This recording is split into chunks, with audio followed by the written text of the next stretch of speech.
Good afternoon, everybody.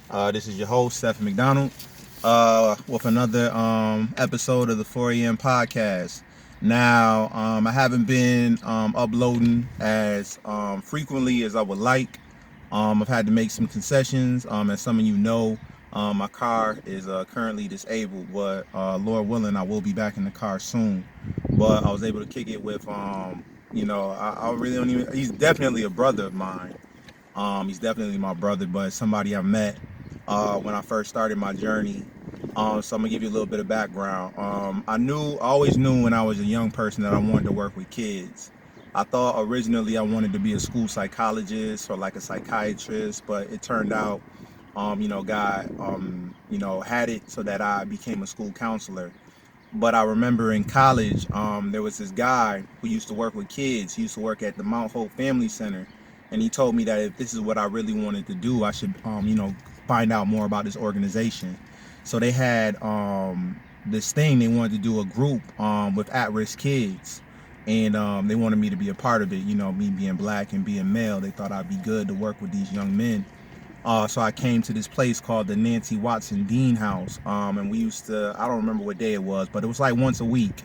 You know, we would have like activities for the kids, sometimes we did arts and crafts, and for like the last 15, 30 minutes, we would go outside and we play flag football or kickball or basketball, just to do things, to kind of try to, not necessarily give them hope, but just let them be kids. You know what I'm saying? Like they grow up in a tough situation, but they're still kids. And, that was when I was 21 years old, and I am 40 now. And this brother right here, Victor Nelson, was one of the gentlemen that I met in that group. And, praise God, I've been able to maintain a relationship with him for damn near 20 years, man. It's been a while. I've seen him. I remember when he went to Charlotte Middle School. I remember when he went to Franklin. Yeah. I remember when he went to MCC. I remember when he went to SUNY Brockport. Like I've seen I've seen the whole journey, Right. And one thing I'll say about this brother is and I've had this feeling, when I work with kids sometimes, like you could work with a kid in like an impoverished area, and they may not have a lot, of finances or wealth or anything like that.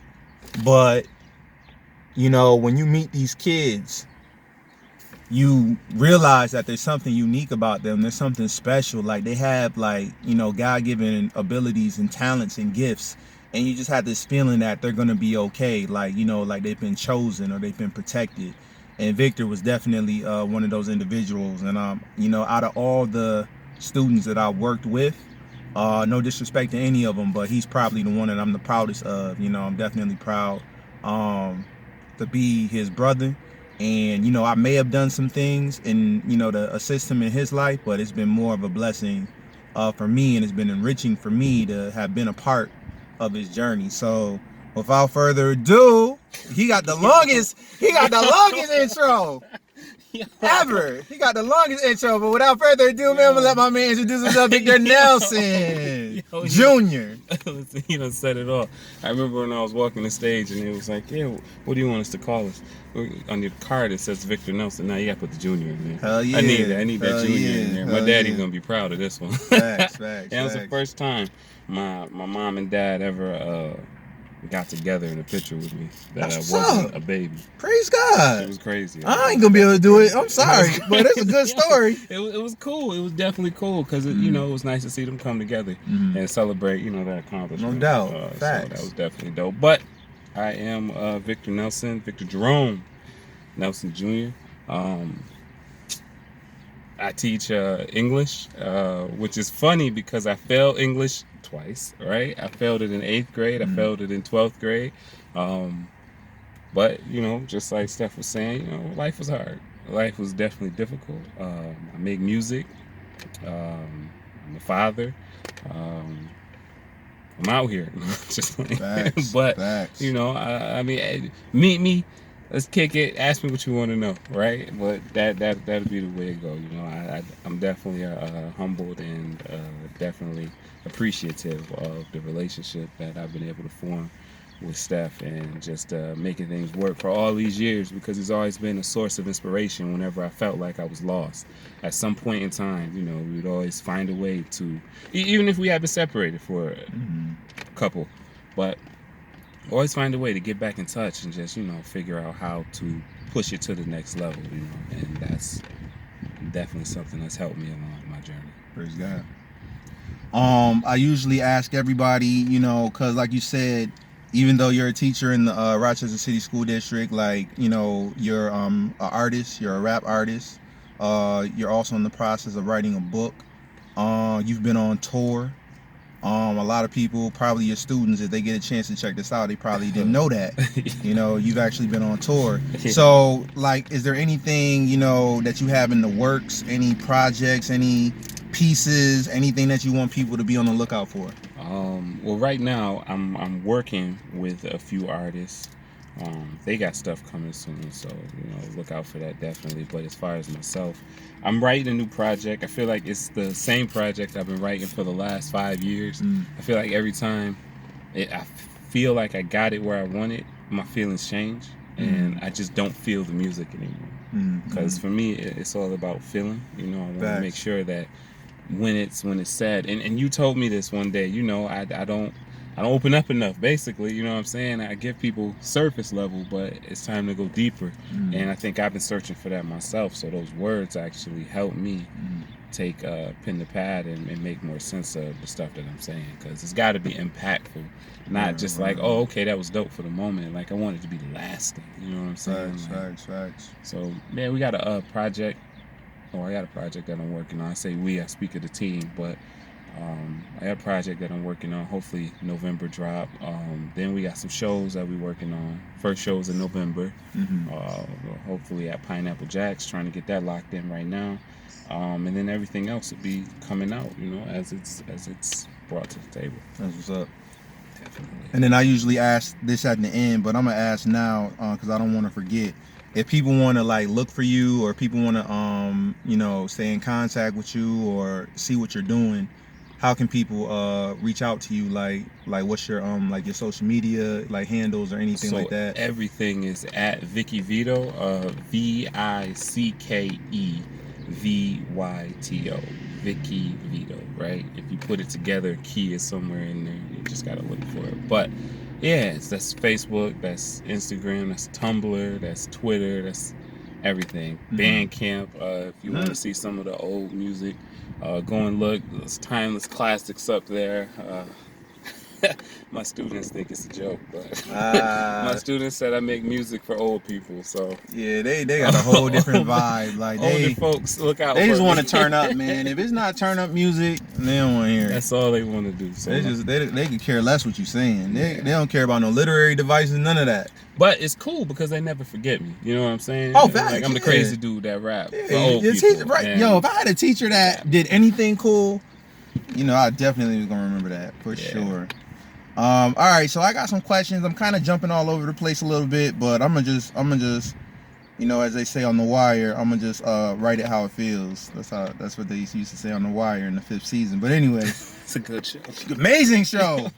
Yeah, the plug for The Wire. If you've never seen The Wire, 5 seasons. The second season is kind of whack, but all the rest of the seasons, amazing, especially season number 3. Yep. You don't have to watch them in order. Nope. If you're going to watch season 3, then watch season 5. Season 4 is pretty good. Watch The Wire. But anyway, you can get it on YouTube too. You can get the seasons. Okay. So you have an older brother. Yes. So you are the younger brother, right? Yep. But it always seemed like you played the role of the big brother. So, what is that like for you, and how did that come to be? I think it was just a natural transition for just, you know, I mean, like, you know, you have your friends, and, you know, if you're the most responsible friend, you know, you don't, and these are people that you love, these are people that you cherish, these are people that you want to see do well in the future, then, you know, you're going to invest and you're going to make those decisions that honestly, like a leader has to make, essentially, right? Because you don't want to see them go down the wrong path, you know. So you do everything you can. So I think it was just a natural thing, you know, because honestly, at first we didn't even get along like that, you know. We kicked it, but it wasn't like we was brothers. I guess we was almost essentially like two strangers that shared the same crib, and you know was forced to hang out sometimes because he was older than me and I was younger. But as time went on, you know, you get to know people, and family is everything, whether you want to believe that or not. You know, you can have all the issues in the world with your family, but you can't pick those people. Like I couldn't choose who my mom gave birth to, but I'm grateful she gave birth to my brother because he taught me a lot about myself, a lot about patience, a lot about being a leader, a lot about setting examples. These are all things that I wanted for me, and I never had them. You know what I'm saying? Like you know, Nancy Watson Dean House, that was a place for women, women with kids, and we was all young. So we didn't have big brothers there setting examples. I was the big brother, basically setting examples for myself, my sister, and then eventually my older brother. You know, shout out to him. He's definitely gonna do big shit when he's able to. But yeah, definitely. No doubt. Now, you know, school, like a lot of students that I've come across, like you were always smart, you were always intelligent. You know, your grades didn't always reflect how intelligent you really were, No, they didn't. but you never gave up on your education. Right. You know, you could have easily, you know, threw in the towel, but you never gave up on it. So, what made you keep fighting? What made you keep fighting for it, and why did you never give up on it? Survival. I think a lot of people that I know, they got a hustler's mentality, right? So they're like, yo, if I'm gonna survive, I gotta go get money. I think for me, it was the other way around because there was this lady that raised me, and she would always say to me, you know, if you ain't 25 and you ain't got a career, you know, you ain't gonna be nothing. And I was like, I don't want to be 25 and not nothing, you know what I'm saying? But out of survival and then having children at an early age and, you know, just trying to make that work for them, education is something that will open doors that, you know, money can't. Right, facts. I mean, money opens a lot of doors, don't get me wrong, but you can't be no teacher just making money. Right. It don't work like that. You got to pass a test. You got to be certified. You got to be this. You got to be that. And there's a lot of stuff that I just had to know. So definitely when it came to education, I had to make the most of that because I needed to survive. And Facts. that was it. That was the key to survival for me. Facts. I could relate because I know for me, like, number one, I was going to drop out of college, but, you know, like my stepmom really, you know, kind of encouraged me and I didn't want to let her down. But when I got out and I was working and I was barely making any money and I was looking at like, well, I'm going to get another job. And all the jobs that were actually paying like a decent salary, you needed a master's degree. So I was like, I gotta go back. You know what I'm saying? Crazy like how I that and I works. didn't want to go back, Right. but I had to go back because I was like, you know what I'm saying? Like basically, it's like you went halfway. Like I mean, you got this bachelor's degree, but in order for you to maximize it, you gotta flip it. Gotta go further. You know what I'm saying? So, and the only reason why I don't go back now is because there's really no, I mean, other than the title, there's no incentive. Like I'm not gonna make no more money. That's it. So what's the point of me going back? Well, yeah, I get it. Definitely survival is a big part of it. Explain how your parents affected your life and how each one of them molded you. No, That's a loaded question. Oh man, It's a loaded gun right there. So if we're gonna, my mom, man, my mom. I guess my mom taught me that anything is possible. You know, my relationship with my mother, when, you know, it started. I guess it wasn't the best. She did what she had to do, and we ended up where we ended up. I'm being kind of vague there, but it's just going through the situation that I went through with her. It really taught me that one, first, people that care about you the most will leave you, right? That's what it taught me at first, and that's real negative, but that's just what I believed for a long time. You know what I'm saying? So it's like, trust nobody, because if your mama will leave you, then what makes you think nobody else will? But at the end of the day, I think I learned that she left because it was the right thing to do.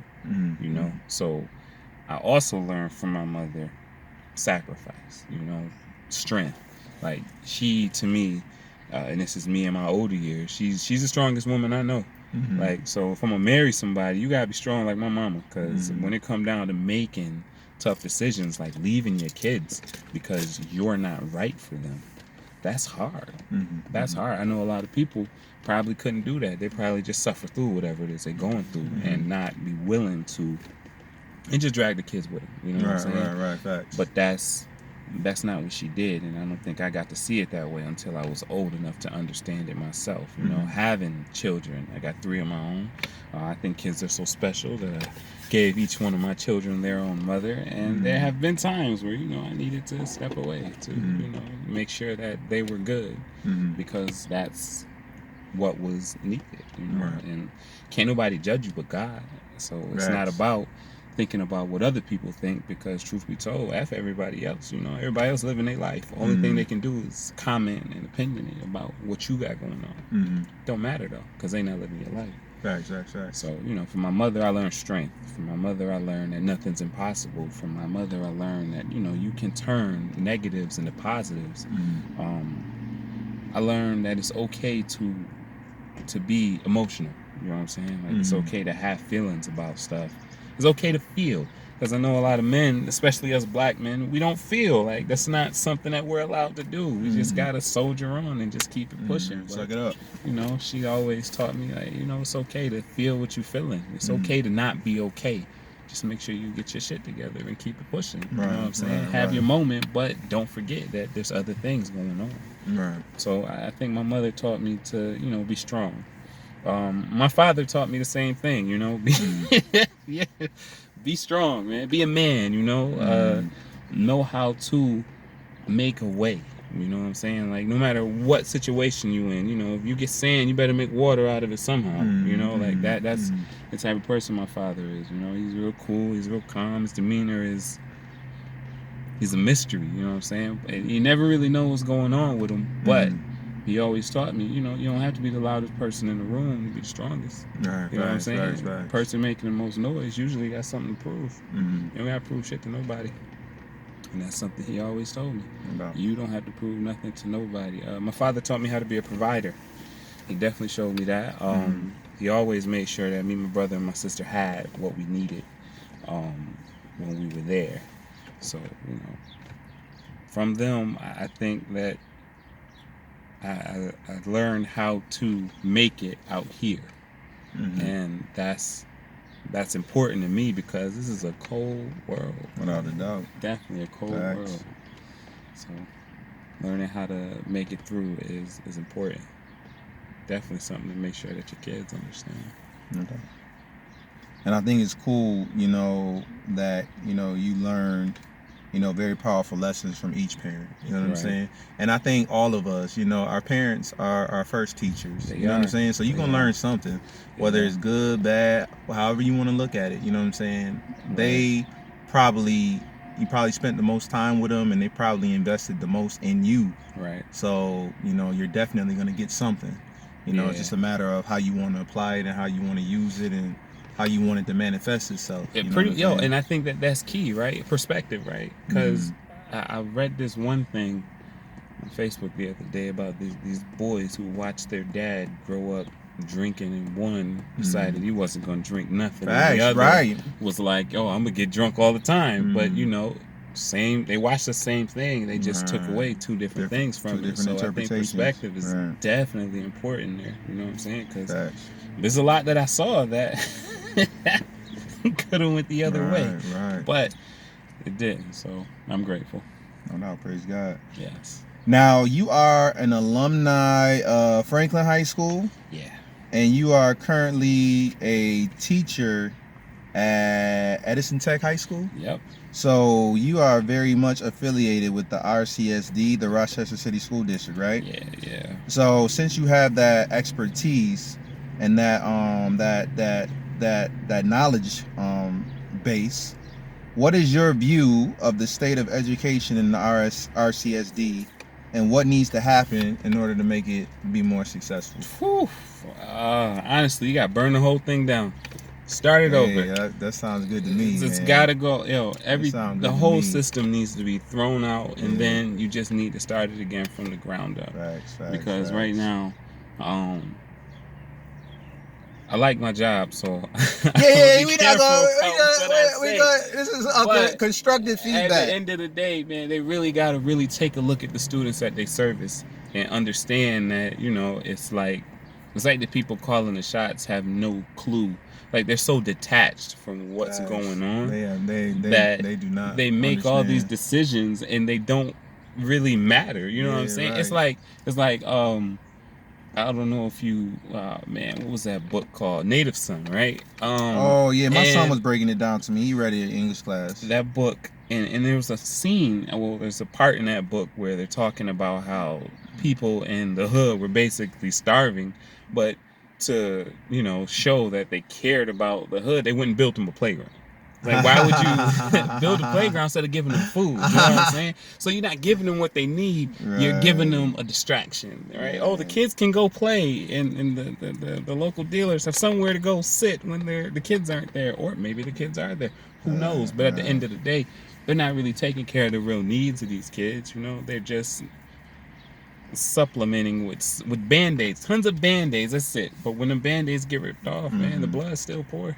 Mm-hmm. And the only people who really suffer is the students. Facts. The students suffer the most, and I don't think that, like I said, they're so detached that they don't see it. They don't see the consequences until it's too late. Like, it's a lot of, I feel like right now, with all the violence going on in the city, the district should really step in.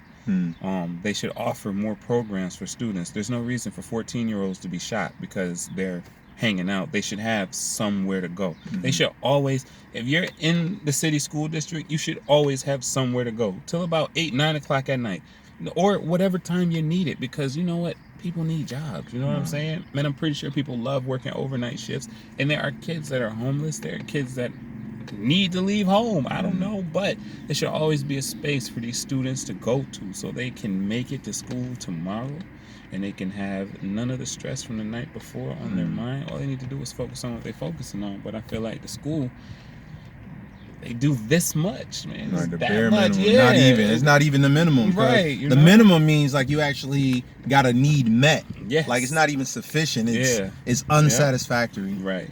So, but like I said, I love my job. I love the students. I love servicing the students. I love, just trying to be there, get to know them. Each year is always different. However, there are times when I feel like, I'm a part of this machine that's just running, and my place in it is kind of perpetuating the same bullshit that's been going on. I feel like that all the time, bro. And it's whack. I feel like that all the time. But like they say, you got to be in it if you want to change it. So I'm here, and I don't plan on going nowhere. Superintendent right here, a couple years from now. That's what's up. Praise God. I'm gonna Praise be there. God. Praise God. I'm gonna be there. Homegrown. I'm gonna be there. Lord willing, man. Definitely. And then Miss my former principal and boss, Miss Blocker, Marlene Blocker, the legend. Shout out Marlene Blocker, principal at East High School. She used to always say, "You're either part of the solution or part of the problem." Absolutely. You know what I mean? So I try Absolutely. to. And I always say, like, everybody, when she used to say this to the kids, like, everybody has the same response. I don't want to be a part of the problem. You know what I'm saying? Like, because I really don't want to be a part of the problem. Sometimes I feel like, am I a part of the problem? But my intention is to be a part of the solution. You feel me? I think as long as that's the intention, then it'll work out. Yeah, praise Lord willing. Yeah. Lord willing, man. We'll see. All right, so this is one of my favorite. I'm a big Drake fan. Like, I love all his like emotional songs about women and the breakups and how insecure he is and all of that, because that's totally me. Right. I dig it. I get it. Yeah. I get it. Yeah. But he has this one line, and especially with Father's Day coming up, so this is perfect. If you see this on Father's Day, happy Father's Day, because they don't show. Hopefully, they're gonna show us some love this year. Yeah. But they usually don't show us no love. It's not like Mother's Day, and I get it, because we don't carry children in our womb, so I get it. No so mothers get the most. There's no woman, there's no person more honorable and more valuable on the planet besides your very own mother. So let me say that. But if you can show the fathers a little bit, just a little bit, we be out here. Edible arrangements. Working, damn. It's good. Can I double cheeseburger? Six piece, spicy. 2 for $22. Something. Burger King still got that? Oh, they about to build a Burger King on Monroe Avenue. All right, but Drake once said, he said, "Boo-hoo, sad story, Black American dad story." I love that line. So when you hear that line, what do you think of? The dads ain't there. Okay. That's it. It's just, that every black child is, from that line, it's like every black child has the same story, with their dad. Their dad was there and then it gone. There you go. Mm-hmm. Poof. Right? Mm-hmm. And I think I remember the song that you're speaking of. I think that was Look What You've Done. Oh, yeah. Right? Great song. And, great song. He was singing it to his mom because, she was there, and unfortunately, I guess his situation with his dad was what it was. But it's terrible, like you said. I think dads need more credit for what they do. Mm-hmm. Now, fathers, just like mothers, they're not perfect, and right. I think the best dads are the dads who can tell their children straight up. If you're in a family, then you're in your family, and your family has to understand, like, yo, I'm your dad. I'm learning this thing just like you. No doubt. Like, I'm not perfect, man. I'll probably make mistakes, but even the best fathers too. You know what I'm saying? Like, yo, mm-hmm. I'm your dad. I'm not perfect. You know what I'm saying? I'll make mistakes. Just work with me as I work with you, and we learn this thing together. But I ain't gonna front. There's a lot of dads who are not upholding their end of the deal, but no doubt they got their reasons for it, and the only person that should be holding them accountable is that child. I feel like nobody else should have anything to do with that situation, because that's their relationship. Mm-hmm. It's the one that they make. If it's good, it's good. If it's bad, it's bad. But forgiveness is a thing, and some people, again, like I said, coming from where I come from, I've had a mother who had to make the sacrifice to step away, and she wasn't a part of my life for years at a time, and it messed me up. Yeah, but look at me now. I'm all right. Praise I'm God. all right. Facts. So, Praise God. Yeah. Praise God. And one thing I say to all the fathers, like, especially if there's any young people out there, and maybe you're not a father yet, or maybe you are expecting, and maybe you will soon be a father. But the best advice my cousin gave me, my cousin Rodney, I did a video with him as well. Check that out if you ever get a chance. But I remember he gave me this advice, and he said that, your children don't belong to you, they belong to God. And he said that God gave you a child in perfect condition, and he's going to expect to get that child back in perfect condition. Yeah. And I remember when he told me that, it hit me. I was like, damn, I got to take care of this motherfucker. You know what I'm saying? Like, I remember if he got a scratch, if he got a nick, if he got to get a stitch, I used to be paranoid. I'm like, yo, God is going to bust my ass. Like, he gave me this valuable thing, and I dented it.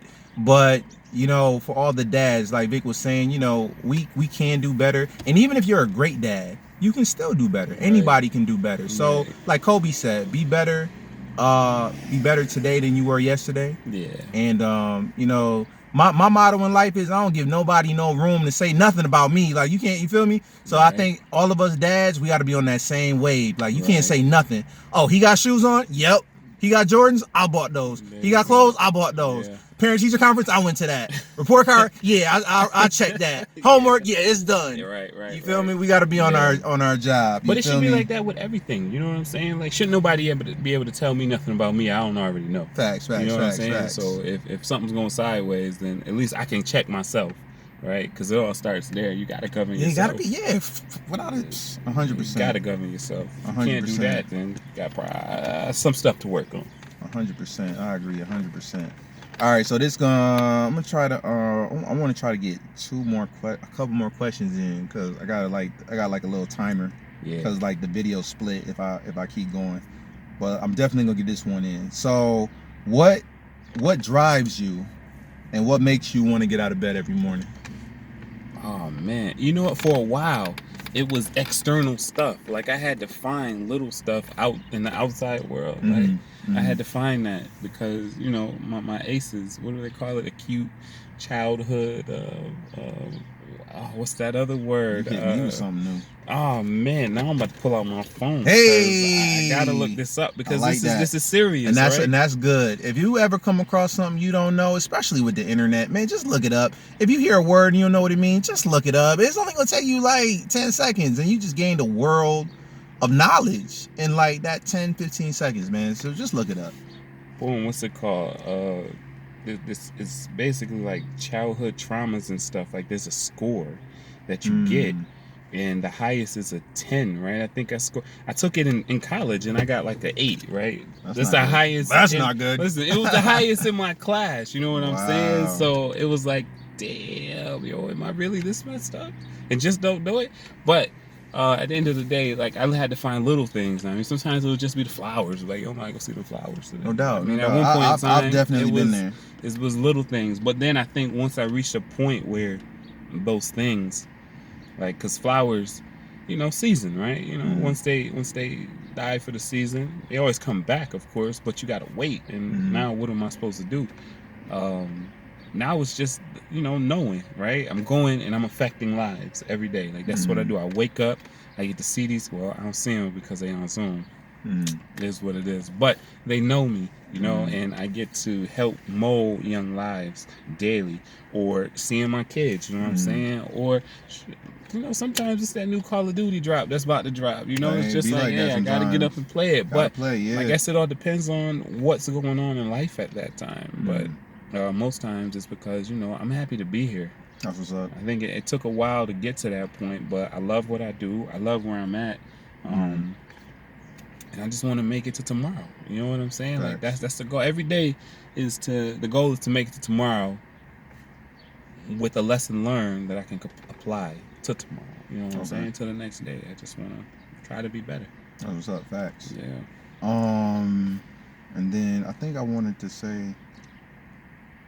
No, I think you said that perfectly. I'm gonna let that ride. That's perfect.